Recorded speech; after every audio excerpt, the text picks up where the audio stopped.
আমাদের প্রদেশ বিজেপির মাননীয় সভাপতি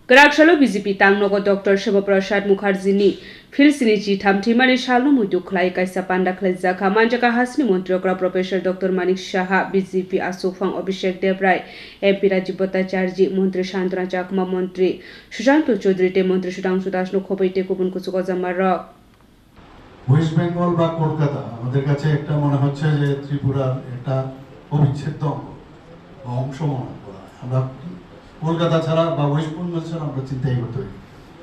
আমিও সেই রকম ত্রিপুরা হয়ে যেতাম, কারণ বাঙালিদের একমাত্র যদি বলা যায় আশ্রয়স্থল হচ্ছে পশ্চিমবাংলা।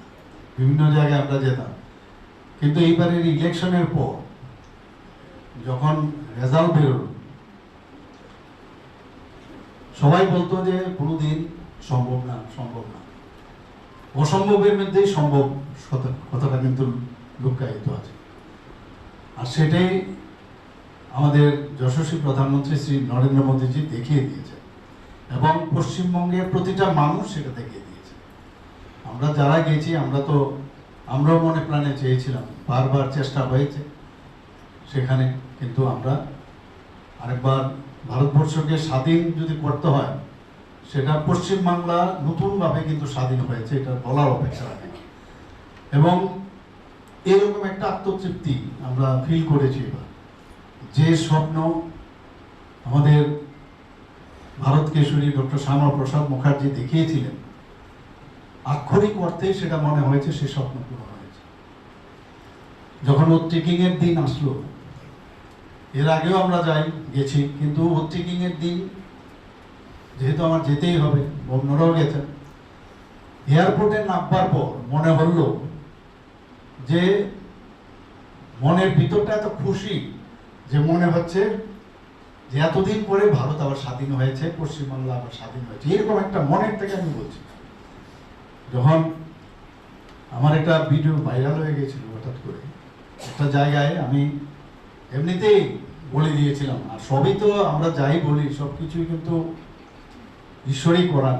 একটা জায়গায় আমি বলেছিলাম আমরা এত তারিখে ব্রিগেডে আমরা ওভারটেকিং এর দিন, আমি যেহেতু মুখ্যমন্ত্রী আমারও ডাক আসবে, আমি আসবো, আর ওইটা যেদিন ওভারটেকিং তার আগের দিন খুব করে ভাইরাল হয়েছে। আমিও জানি কোথায় হবে ওভারটেকিং, আমি কি করে যাব। এই যে বিষয় একটা কাকতালীয় বিষয় হয়েছে। তো এখন বর্তমানে যিনি আমাদের ওখানে মুখ্যমন্ত্রী হয়েছেন শুভেন্দুবাবুর সাথে আমার দেখা হয়েছে দুবার। ওনাকে যখন আমি শুভেচ্ছা জানালাম, তো ওনাকে আমি বললাম, আরে আপনারা তো খুব খুশি পশ্চিমবঙ্গের, আপনাদের থেকেও বেশি খুশি ত্রিপুরা, এর থেকে বেশি কিন্তু আমরা অত্যন্ত খুশি হয়েছি, আপনাদের থেকেও আমরা সাংঘাতিক আনন্দিত হয়েছি। এই যে বিষয় যে ভারত কেশরী শ্যামাপ্রসাদ মুখার্জি যেটা বলেছিলেন, উনি কিন্তু চাইতেন না যে দেশ ভাগ হোক। প্রথমে কিন্তু উনি এগেইনস্টে ছিলেন, দেশ ভাগের বিরোধিতা করেছিলেন, কিন্তু যেটা আমার পূর্ববর্তী বক্তা বলেছেন মাননীয় সভাপতি, যে এই যে গ্রেট ক্যালকাটা কিলিংস এবং নোয়াখালীতে যখন হিন্দু বাঙালিদের যেভাবে অত্যাচার, ধর্ষণ, খুন কত লোককে করেছে হিসাবে, তখন ওনার কিন্তু মাইন্ডসেট ছিল। এবং মুসলিম লীগের ওনারা ওদের যে একটা পরিকল্পনা করেছিল যে এটাকে যেভাবে হোক বাংলা এজ এ হোল রাখতে হবে, এটা বাংলা যাতে আলাদা না হয়, বাংলা প্রভিন্স আলাদা। এবং সেটার মেইন যে উদ্দেশ্য, এরকমও দেখা গেছে, বোঝানো হয়েছে তৎকালীন আমাদের বাঙালি যারা লিডাররা ছিল তাদেরকে বলা হয়েছে ইস্ট বেঙ্গল আর ওয়েস্ট বেঙ্গল যদি আমরা একসাথে থাকি, কারণ ইস্ট বেঙ্গলে যে ওখানকার যে কৃষি এবং যেটাকে বলে সোনার বাংলা আমরা যেটা বলি, এবং কলকাতায় কল কারখানা, ওখানে যেরকম আপনার পোর্ট রয়েছে, এইভাবে বোঝানো হয়েছে আমরা যদি সবাই একসাথে থাকি তাহলে আমাদের সবচেয়ে বেশি আমাদের লাভ হবে। কিন্তু এই দূরদর্শী সম্পন্ন ব্যক্তিত্ব ডক্টর শ্যামাপ্রসাদ মুখার্জি বুঝেছিলেন যে এদের সাথে যদি, যেহেতু দেশ ভাগ হচ্ছে একটা ধর্মের ভিত্তিতে, এদের সাথে যদি আমরা বাংলা যদি একসাথে থাকে তাহলে হিন্দু বাঙালিদের জন্য একটা ভীষণ ভয়ের বিষয়। কার্যালয়, সেখানে এটা উদযাপিত হচ্ছে। এখানে উপস্থিত আছেন রাজ্যের মাননীয় মুখ্যমন্ত্রী প্রফেসর ডক্টর মানিক সাহা মহোদয়, উপস্থিত আছেন পূর্ব সভাপতি এবং সাংসদ মাননীয় রাজীব ভট্টাচার্য মহোদয়, উপস্থিত আছেন পূর্ব আরেকজন আমাদের সভাপতি মনোজকান্তি দেবরায় মহোদয়, তৎসঙ্গে উপস্থিত সমস্ত মন্ত্রীগণ যারা এখানে উপস্থিত হয়েছেন, স্টেটের সমস্ত পদাধিকারীরা যারা এখানে উপস্থিত হয়েছেন, সমস্ত এমএলএ যারা এখানে উপস্থিত হয়েছেন, এবং বিভিন্ন স্তরের কার্যকর্তারা, আমাদের মেয়র থেকে শুরু করে কাউন্সিলর, সবাইকে আমি নমস্কার জানাই।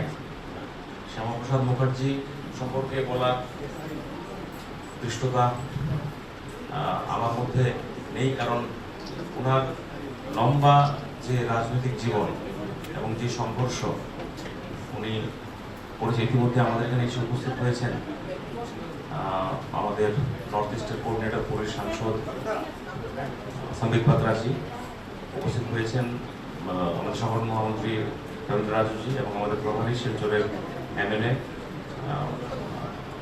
মাননীয় রাজদীপ রায় মহোদয়। আমাদের শ্যামাপ্রসাদ মুখার্জি সম্পর্কে বলার দৃষ্টতা আমি বেশি দেখাবো না, তবে চেষ্টা করব কিছু বিষয় ওনার সম্পর্কে বলার। আজকে আমরা জানি যে শ্যামাপ্রসাদ মুখার্জি 1901 সালে ওনার জন্ম হয়। স্যার আশুতোষ মুখার্জির ওনার পিতা ছিলেন এবং যোগমায়া দেবী ওনার মাতা ছিলেন। উনি খুব স্টুডিয়াস ছিলেন, পড়াশোনাতে খুব ভালো ছিলেন, সবসময় ভালো পড়াশোনা করতেন, এবং একটা সময় আমরা দেখেছি যে উনি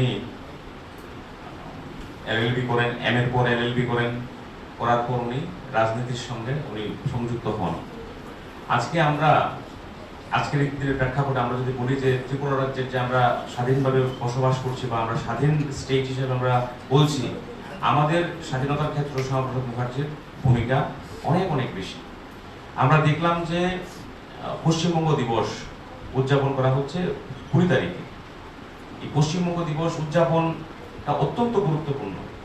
তার কারণ কি, মালদাতে আমি গেছিলাম এবার একটা রাজনৈতিক কাজের দায়িত্বে যখন গেছি, সেখানে গিয়ে আমি জানতে পারলাম ভারত যখন স্বাধীন হয়েছে তারপর 3 দিন টানা সেখানে পাকিস্তানের ফ্ল্যাগ ছিল।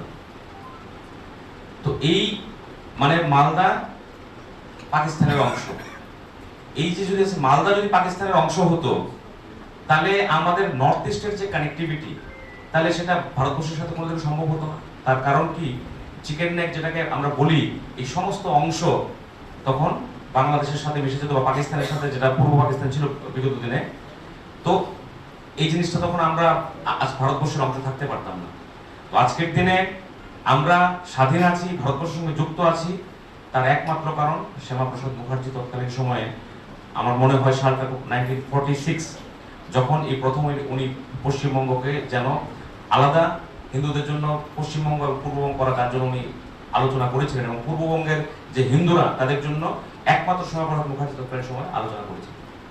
আজকে ওনার যে কর্মকাল যদি আমরা দেখি, উনি মন্ত্রী ছিলেন, খুব ভালোভাবে জীবনযাপন করতেন।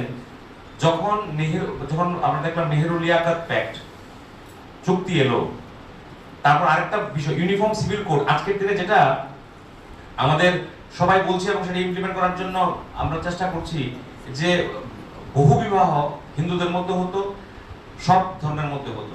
তো এই বহু বিবাহ বন্ধ করার জন্য যখন হিন্দুদের বহু বিবাহ যেটা 52-তে যেটা বন্ধ করা হয়েছে, তৎকালীন সময়ে শ্যামাপ্রসাদ মুখার্জি বলেছিলেন এক দেশ এক আইন কেন হবে না, ইউনিফর্ম সিভিল কোড সবার জন্য কেন হবে না, সব জাতির ক্ষেত্রে এক কেন হবে না, এটা কিন্তু তৎকালীন সময়ে শ্যামাপ্রসাদ মুখার্জি বলেছিলেন। ব্যক্তিগত কোনো বিষয় নয়, দেশের জন্য এবং রাষ্ট্রের জন্য যে চিন্তা ভাবনা করে উনি করে গেছেন। আজকের দিনে আমাদের সরকার চলছে, পলিসি যে ইমপ্লিমেন্ট হচ্ছে, দেখবেন তার রূপ কোনো না কোনো জায়গায় সে শ্যামাপ্রসাদ মুখার্জির চিন্তা ভাবনা যেভাবে উনি দেশকে দেখতে চেয়েছিলেন সেখান থেকে কিন্তু আমরা পাচ্ছি। যে সামনের চেয়ারগুলো আমাদের মিনিস্টার, জনপ্রতিনিধি, অফিস বিয়ারার্সের জন্য ছেড়ে দিয়ে বাকি এর পেছন